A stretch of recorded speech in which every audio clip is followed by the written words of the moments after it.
La parole est à Monsieur Jacques Moignard pour le groupe radical, républicain, démocrate et progressiste et pour 10 minutes.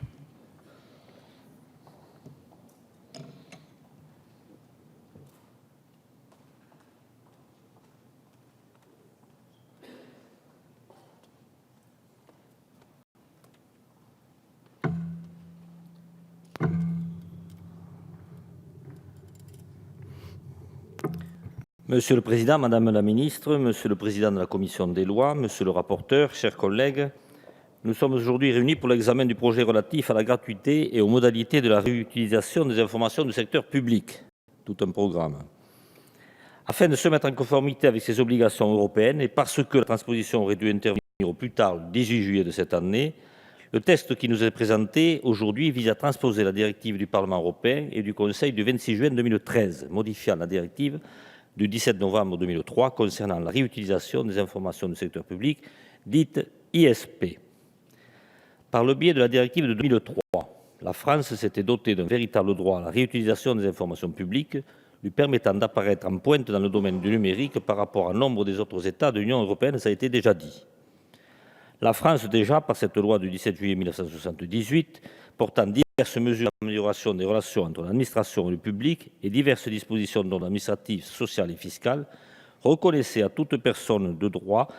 le droit d'obtenir communication des documents détenus dans le cadre de sa mission de service public par une administration, quelle que soit leur forme ou leur support.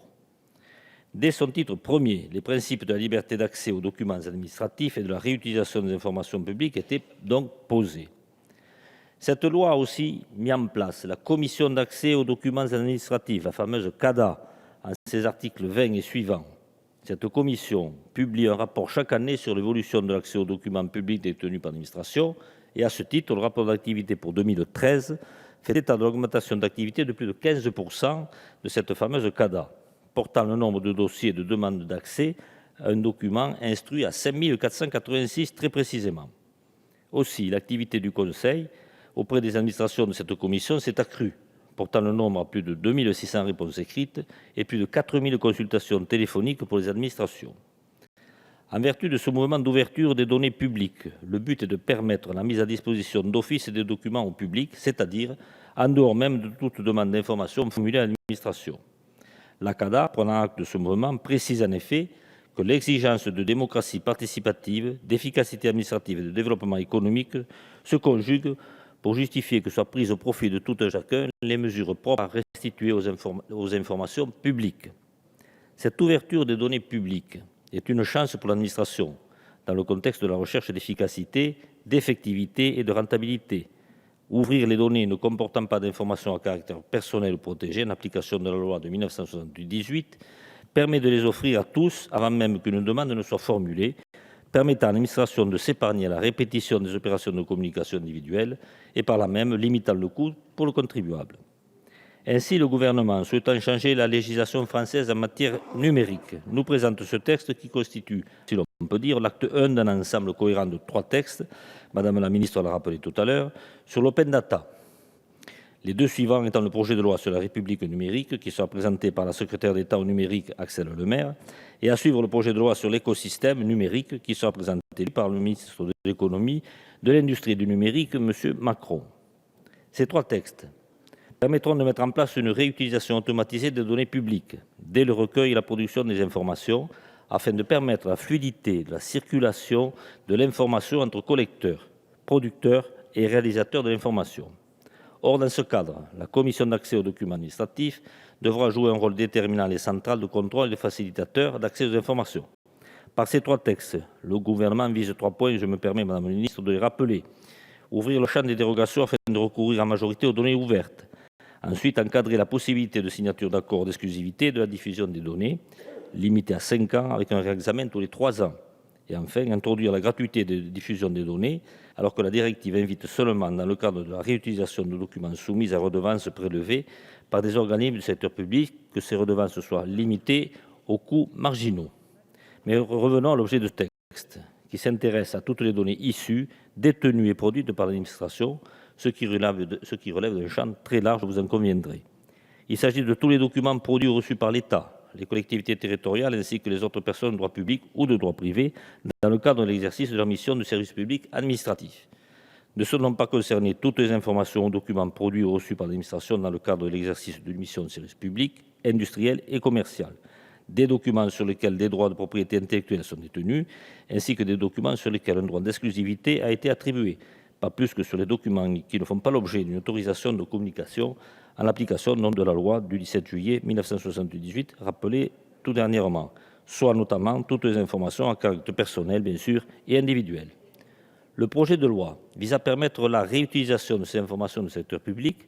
cette réutilisation s'étendant comme l'utilisation à d'autres fins que celle de la mission de service public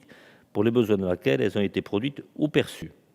Il en va ainsi de la rediffusion de documents produits par l'administration ou de l'utilisation d'informations en vue d'élaborer d'autres produits pour le développement d'une activité économique.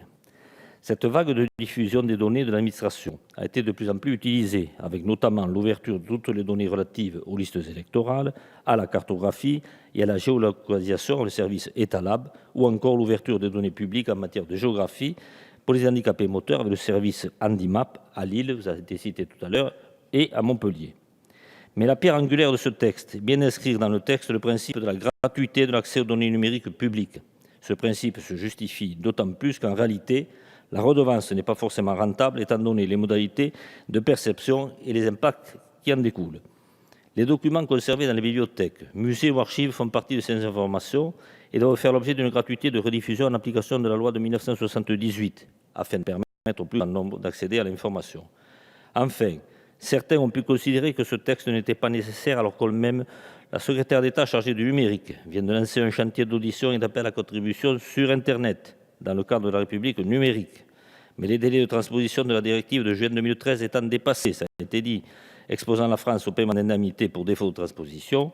le gouvernement a souhaité examiner ce texte au plus vite, en recourant d'ailleurs à la procédure accélérée. Nous pouvons déplorer la suite d'un projet global sur le numérique, pourtant prévu de longue date. Pour autant, nous savons que le Conseil constitutionnel, dans sa décision du 13 août 2015, a censuré, dans la loi portant adaptation de la procédure pénale au droit de l'Union européenne, toutes les dispositions introduites par le gouvernement et qui n'avaient pas de lien direct avec l'objet des dispositions à transposer. Ainsi, le Conseil constitutionnel a précisé qu'un texte de transposition devrait se contenter d'opérer la transposition des dispositions européennes concernées ou de mesures en lien direct avec celles-ci ne pouvait être le prétexte pour adopter d'autres mesures. Le Conseil constitutionnel a donc sensiblement réduit la marge de manœuvre des parlementaires en matière d'insertion de dispositions nouvelles dans le cadre de l'examen d'un projet de loi de transposition. Vous l'aurez compris, Madame la Ministre, le groupe radical, républicain, démocrate et progressiste votera le projet de loi que nous examinons ce jour. Je vous remercie. Merci, monsieur le député. La parole est à monsieur René Dosier.